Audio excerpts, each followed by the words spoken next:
Madhuranagar police station పరిధిలో దారుణం చోటు చేసుకుంది. ఓ కార్మికురాలుపై ముగ్గురు వ్యక్తులు అత్యాచారానికి పాల్పడిన ఘటన తాజాగా వెలుగు చూస్తుంది. బస్సు కోసం నిరీక్షిస్తున్న ఓ మహిళ వద్దకు ముగ్గురు వ్యక్తులు ఆటోలో దిగి దగ్గరకు వెళ్లారు. ఓ ఇంట్లో బట్టలు ఉతికే పని ఉందని నమ్మించి మాయ మాటలతో రూంలోకి తీసుకెళ్లి ముగ్గురు అత్యాచారానికి పాల్పడ్డారు. బాధితురాలు మధురానగర్ పోలీస్ స్టేషన్లో ఫిర్యాదు చేయడంతో విషయం బయటపడింది. వెంటనే పోలీసులు కేసు నమోదు చేసి దర్యాప్తు చేస్తున్నారు.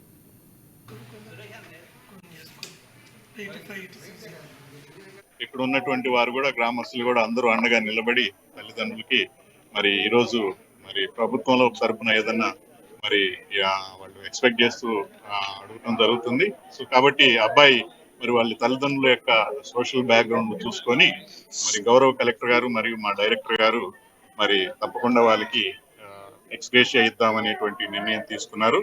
సో పోలీసు వారు కూడా అందరూ కలిసి మరి ఇక్కడ మార్నింగ్ నుంచి ఈ పేరెంట్స్ ని అందరినీ కూడా కన్విన్స్ చేస్తా మరి వారు కుమారుడు చనిపోయాడు కాబట్టి మేము కూడా అందరూ వాటిని